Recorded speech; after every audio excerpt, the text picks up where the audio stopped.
Hi, നമ്മുടെ ഇന്നത്തെ topic suppose and supposed to. Supposed to എന്ന ഒരു ടോപ്പിക് നമ്മൾ ഇതിനു മുമ്പ് ചെയ്തിട്ടുണ്ട്.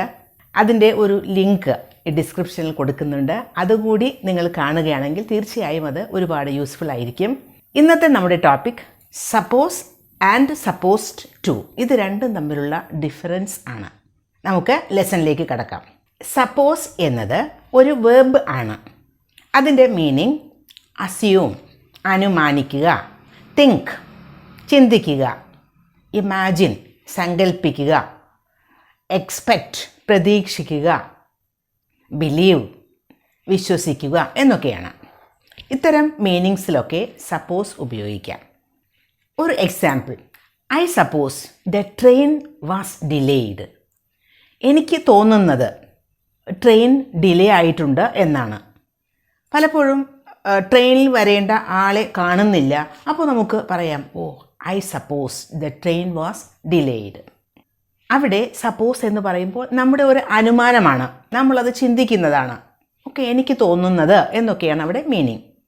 വേറൊരു example, suppose you win a lottery, what would you buy? നിങ്ങളൊരു ലോട്ടറി വിൻ ചെയ്യുന്നു എന്ന് വിചാരിക്കുക.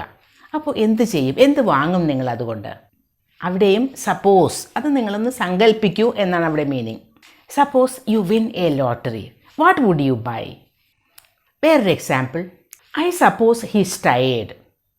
പലപ്പോഴും ചില ആളുകളുടെ ആ ഒരു ഫിസിക്കൽ അപ്പിയറൻസും അതുപോലെ വളരെ ക്ഷീണിതനായിട്ട് ഇരിക്കുന്നു അല്ലെങ്കിൽ കിടക്കുന്നു എന്നൊക്കെ നമുക്ക് കാണുമ്പോൾ നമുക്ക് സ്വയം നമുക്ക് തോന്നുന്നതാണ്, ഐ സപ്പോസ് ഹീസ് ടയേർഡ്, അവൻ വളരെ ക്ഷീണിതനാണ് എന്ന് എനിക്ക് തോന്നുന്നു. ഐ സപ്പോസ്, ഞാൻ വിചാരിക്കുന്നു എന്നാണത്. സപ്പോസ് എന്ന വേർബ് ഷോർട്ട് ആൻസേഴ്സ് ആയിട്ടും നമുക്ക് ഉപയോഗിക്കാം. Example, do you think she will be late? നിങ്ങൾ വിചാരിക്കുന്നുണ്ടോ അല്ലെങ്കിൽ നിങ്ങൾ ചിന്തിക്കുന്നുണ്ടോ അവൾ ലേറ്റ് ആവും എന്ന്? Do you think she will be late? അപ്പോൾ നമുക്ക് നമ്മുടെ അഭിപ്രായം അതിനൊരു ആൻസറായിട്ട് നമുക്ക് പറയാം, I suppose so. I suppose so എന്ന് പറയുമ്പോൾ നമുക്കതിന് ഉറപ്പില്ല. ഞാനും അങ്ങനെ തന്നെ വിചാരിക്കുന്നു എന്ന് പറയില്ലേ?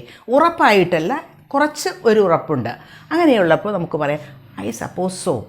അതല്ലെങ്കിൽ ഐ ഡോണ്ട് സപ്പോസ് സോ, അങ്ങനെ ഞാൻ വിചാരിക്കുന്നില്ല അല്ലെങ്കിൽ ഞാൻ ചിന്തിക്കുന്നില്ല.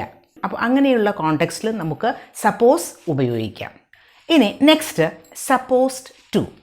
അതിൻ്റെ ശരിയായ ഒരു രൂപം പറയുകയാണെങ്കിൽ ബി പ്ലസ് സപ്പോസ്ഡ് ടു എന്ന് പറയണം. സപ്പോസ്ഡ് ടു എന്നത് ഒരു കോമൺ ആയിട്ട് ഉപയോഗിക്കുന്ന ഒരു ഫ്രേസ് ആണ്. അതിനു മുന്നിൽ ബി, ടു ബിയുടെ വേർബ് ടു ബിയുടെ ഫോംസ് ഉപയോഗിക്കണം.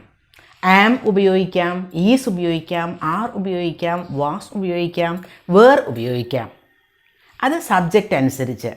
I am supposed to do, he is supposed to do, she is supposed to do, we are supposed to do, they are supposed to do. അപ്പോൾ subject അനുസരിച്ചിട്ടാണ് ഈ is ആണോ, ആം ആണോ, R ആണോ, അതല്ലെങ്കിൽ was ആണോ, വേർ ആണോ എന്നൊക്കെ തീരുമാനിക്കുന്നത്. സപ്പോസ് ടു ഡു എന്ന് പറഞ്ഞാൽ അതിൻ്റെ ഒരു മീനിങ് എക്സ്പെക്റ്റഡ് ടു ഡു, അതല്ലെങ്കിൽ റിക്വയർഡ് ടു ഡു എന്നൊക്കെയാണ്. I am suppose to do എന്ന് പറഞ്ഞാൽ ഞാൻ അങ്ങനെ ചെയ്യണം എന്ന് എക്സ്പെക്റ്റ് ചെയ്യുന്നു. മറ്റുള്ളവർ എന്നിൽ നിന്ന് എക്സ്പെക്റ്റ് ചെയ്യുന്നത് ഞാനത് ചെയ്യണമെന്നാണ്. കാരണം അത് എൻ്റെ ഒരു ഡ്യൂട്ടിയാണ്. I am suppose to clean my room before I go out. ഞാൻ റൂമിൽ നിന്ന് പുറത്തേക്ക് പോകുന്നതിന് മുൻപ് റൂം ക്ലീൻ ചെയ്യേണ്ടതുണ്ട്. സപ്പോസ് ടു എന്ന് പറയുമ്പോൾ മറ്റുള്ളവർ എന്നിൽ നിന്ന് എക്സ്പെക്റ്റ് ചെയ്യുന്ന അതാണ്. കാരണം അതൊരു ലോ ആണ്, ഒരു നിയമം ആണ്, അതല്ലെങ്കിൽ അതൊരു റൂൾ ആണ്, അതല്ലെങ്കിൽ ഒരു കസ്റ്റം ആണ്, അതാണ് രീതി. ദേ ആണ് സബ്ജക്റ്റ് എങ്കിൽ നമുക്ക് അങ്ങനെ പറയാം, they are suppose to clean their room before they go out. വേറൊരു example, the train is suppose to arrive at 11 o'clock. Train 11 o'clock വരണം എന്നാണ് നമ്മളൊക്കെ പ്രതീക്ഷിക്കുന്നത്. അതിൻ്റെ ഒരു എക്സ്പെക്റ്റേഷനാണത്, നമ്മൾ പ്രതീക്ഷിക്കുന്നത് അതാണ്. കാരണം അതിൻ്റെ ഒരു ടൈം അനുസരിച്ച് 11 o'clock ട്രെയിൻ വരേണ്ടതാണ്. The train is supposed to arrive at 11 o'clock. വേറൊരു example, you were supposed to call me yesterday.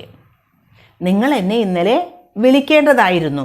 കാരണം ഞാൻ എക്സ്പെക്റ്റ് ചെയ്തിരുന്നത് അതാണ്.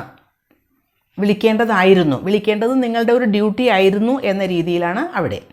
യു വേർ ആണ് ഉപയോഗിക്കുന്നത്, കാരണം പാസ്റ്റ് ടെൻസ് ആണ്. അതുകൊണ്ട് the flight was suppose to leave at 6:30 PM. Flight പുറപ്പെടേണ്ട സമയം 6:30 PM ആണ്. The flight was suppose to leave എന്ന് പറയുമ്പോൾ നമ്മൾ എക്സ്പെക്റ്റ് ചെയ്യുന്നത് അതാണ്. കാരണം അതിൻ്റെ ആ ഒരു ടൈം അനുസരിച്ച് ആ സമയത്താണ് ഫ്ലൈറ്റ് പുറപ്പെടേണ്ടത്. You were suppose to be here 2 hours ago. നിങ്ങൾ 2 മണിക്കൂർ മുമ്പ് ഇവിടെ ഉണ്ടാവേണ്ടതായിരുന്നു. അപ്പോൾ ചിലപ്പോൾ ലേറ്റായിട്ട് വരുന്ന ഒരാളോട് നമുക്ക് പറയാം, അതായിരുന്നു ഞങ്ങൾ എക്സ്പെക്റ്റ് ചെയ്തത് നിങ്ങളിൽ നിന്നും. You were supposed to be here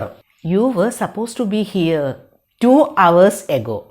അപ്പോൾ ഇതിൻ്റെ സ്ട്രക്ചർ സബ്ജക്റ്റ് അനുസരിച്ചിട്ട് ഒരു വേർബ് ടു ബിയുടെ ഫോം ഉപയോഗിക്കണം. അത് കഴിഞ്ഞ് സപ്പോസ് ടു, പിന്നെ ഉപയോഗിക്കേണ്ടത് V1 form of the verb. Suppose to arrive, suppose to live, suppose to clean, ഇങ്ങനെയൊക്കെയാണ് നമ്മൾ എക്സാമ്പിൾ സെൻറ്റൻസിൽ ഉപയോഗിച്ചത്. അപ്പോൾ V1 ഫോമാണ് സപ്പോസ് ടു കഴിഞ്ഞിട്ട് ഉപയോഗിക്കേണ്ടത്. അപ്പോൾ സപ്പോസ് ആൻഡ് സപ്പോസ് ടു എന്നത് വളരെ ഡിഫറൻ്റാണ്. അത് ഉപയോഗിക്കുന്നതിലും ഡിഫറൻസ് ഉണ്ട് എന്ന് മനസ്സിലായല്ലോ.